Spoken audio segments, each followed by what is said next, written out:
Nicole Kidman has made her first public appearance since her split from Keith Urban. We've been through a lot together. We've got a timeline for it now, and the time is now. For nearly 2 decades, the union of Nicole Kidman and Keith Urban was presented as the definitive antidote to the cynical, transactional nature of modern celebrity romance.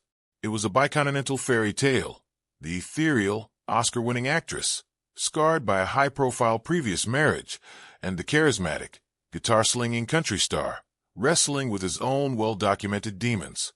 Theirs was a narrative of mutual salvation, a love story that seemed to prove that even in the artificial ecosystems of Hollywood and Nashville, authentic connection could not only survive but thrive. Red carpets became their shared kingdom, and televised award shows their public declarations of an unbreakable bond. They were, by all external accounts, the couple that had figured it out, a masterclass in weathering storms together, from addiction scares to career pressures. But as with any carefully constructed facade, the structural weaknesses were always there, invisible to the adoring public, but slowly eroding the foundation from within. When news broke of Nicole Kidman filing for divorce in late 2025, the collective gasp was less about shock and more about the shattering of a comforting illusion. The legal filing, submitted quietly in Davidson County, Tennessee, cited the standard irreconcilable differences, a legal term that has become a euphemism for 1,000 different kinds of heartbreak. For nearly 20 years, the couple had carefully curated a brand of wholesome resilience. Kidman, who had endured the suffocating scrutiny of her marriage to Tom Cruise and the subsequent estrangement from her 2 eldest children, had built a new life with Urban as a bastion of normalcy. They had daughters, Sunday Rose and Faith Margaret, and a shared life split between the creative capitals of Los Angeles, Nashville, and Sydney. But the divorce filing was not an impulsive act.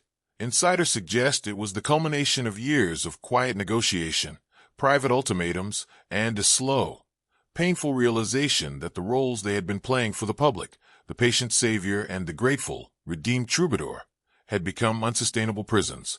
The immediate aftermath of the filing is where Kidman's side of the story, the so-called complete exposure of Keith Urban, began to emerge.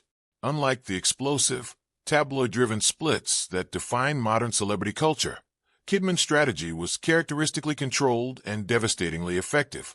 She did not grant a tell-all interview or leak salacious details to gossip columns. Instead, she weaponized silence and presence. In the weeks following the announcement, Kidman was photographed repeatedly in Nashville, not hiding away, but engaging in the most mundane of activities, attending parent-teacher conferences for her daughters, visiting her favorite local bookstore, and taking quiet, contemplative walks alone. Each image was a silent narrative. She appeared not broken, but resolute, her body language, shoulders back, gaze forward, a simple cup of coffee in hand, told a story of a woman who had finally stopped carrying a weight that was never hers to bear. This was exposure by subtraction.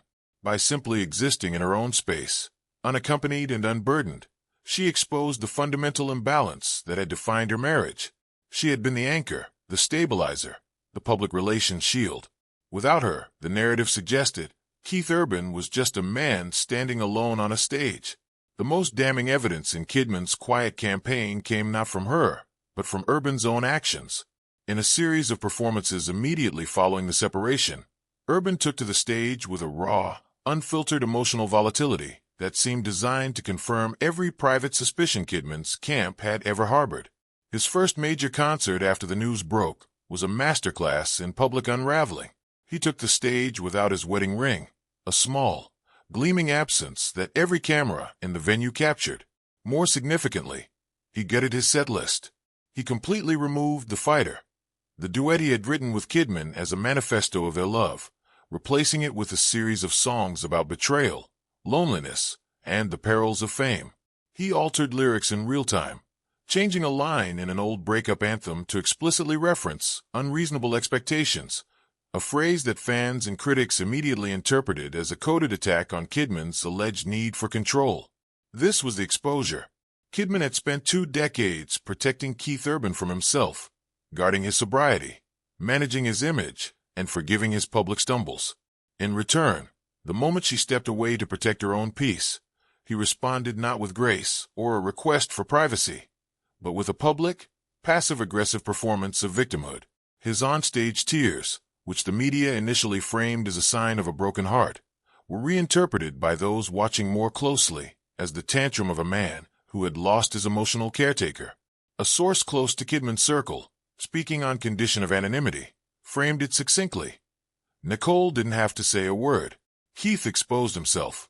He showed the world the very thing she had been managing for 20 years. A brilliant, talented, but emotionally volatile man who mistakes chaos for passion and public confession for personal growth.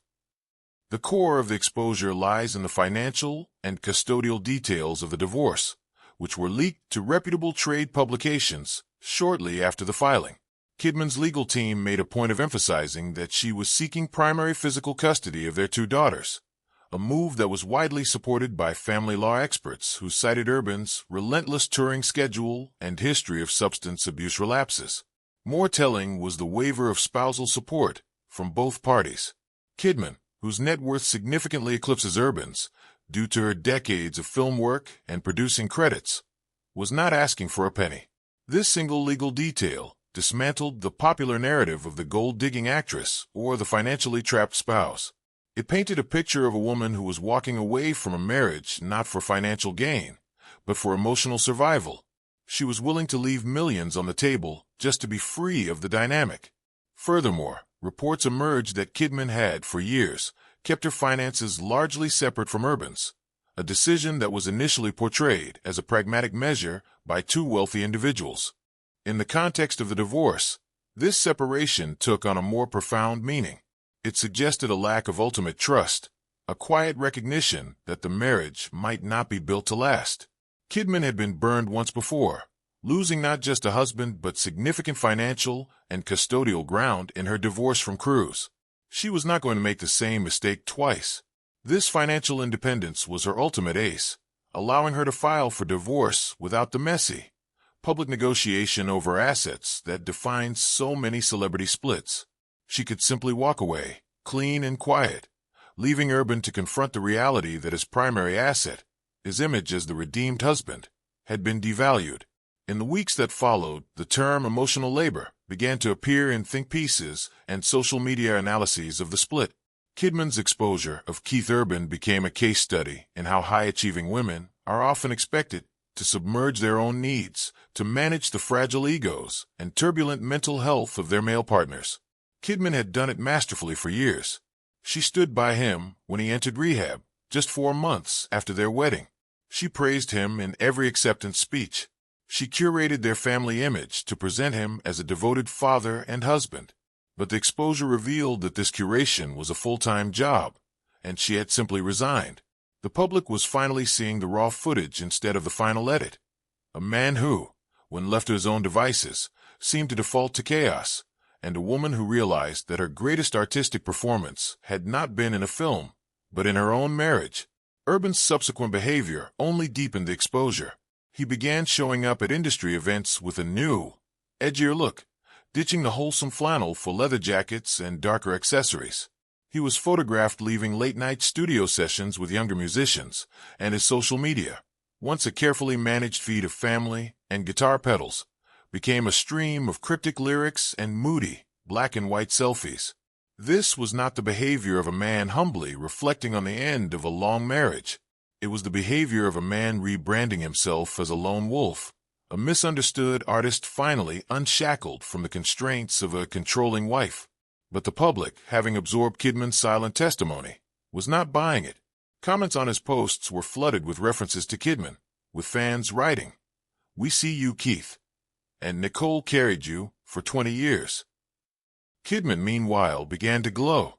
She stepped out for the premiere of her latest film in a stunning, architectural gown, her hair loose and a genuine, relaxed smile on her face that had been absent for years. Interviewers noted that she seemed lighter, quicker to laugh, and uncharacteristically candid about the importance of peace and quiet in her life. When asked about the divorce in a carefully managed press junket, she did not take the bait. She did not criticize Urban. Instead, she offered a single, devastating sentence. "Sometimes, You love someone so much that you finally realize the most loving thing you can do is stop holding them up. It was a perfect, surgical strike. It reframed the entire divorce not as a failure, but as an act of tough love. She was not abandoning a sick man. She was ceasing to enable a dependent one. The exposure extended to Urban's musical narrative. For years, his concerts had been framed as healing rituals, with songs about addiction and redemption serving as testaments to Kidman's saving grace. After the split, those same songs sounded different. When he sang Blue Ain't Your Color, or Somebody Like You, the lyrics no longer felt like love letters to her, but rather like elegies for the version of himself she had helped him build. He was not singing about losing Nicole Kidman. He was singing about losing his safety net. In a particularly telling interview with a country radio host, Urban was asked about the divorce, and he deflected, focusing entirely on his own pain. "It's been a dark time," he said. "You just have to go back to the music, back to the well." The language was all about his process, his darkness, his well. There was no acknowledgement of the woman who had spent 2 decades keeping the well from running dry. This is the core of what Nicole Kidman exposed, without ever uttering an accusation. She exposed the inherent narcissism of the tortured artist archetype. Keith Urban, for all his talent, had constructed a life where his creative and emotional needs were the gravitational center of the family. Kidman's career, her trauma from her first marriage, her desire for a stable home, these were all secondary to the project of managing Keith.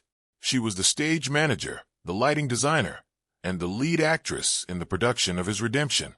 And when she finally decided to close the show, he was left in the dark, confused and angry, wondering who had turned off the lights. The question of their daughters, Sunday and Faith, became the final, poignant chapter of the exposure. Kidman's insistence on primary custody was not a punitive measure against Urban, but a protective one for her children. Having been legally and emotionally separated from her adopted children with Cruz, she understood the irreversible damage that a fractured, chaotic parenting environment can cause. By securing a stable home base for the girls, she was not just fighting for custody. She was dismantling Urban's image as family man. A family man is present.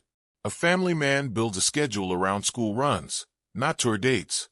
A family man does not need his wife to filter his emotional outbursts. Kidman's quiet assertion of maternal authority exposed the uncomfortable truth that, for years, she had been both mother and father, both wife and warden. In the end, the complete exposure of Keith Urban is less about hidden affairs or secret bank accounts, and more about a fundamental character reveal. It is the story of what happens when a woman, who has spent a lifetime perfecting the art of control, finally decides to let go. Nicole Kidman exposed that the fairy tale was not a lie, but it was a labor. She showed the world that behind every strong, silent, troubled man is often an even stronger, more silent woman who is exhausted. Keith Urban's legacy may still be that of a guitar virtuoso and a Grammy-winning artist, but Nicole Kidman, through her dignified silence and strategic visibility, has ensured that his personal legacy will also include the role of the man who was loved so well that his own inability to stand on his own 2 feet became impossible to ignore. She didn't just divorce him. She released the evidence of her own invisible labor, and the jury of public opinion has reached its verdict.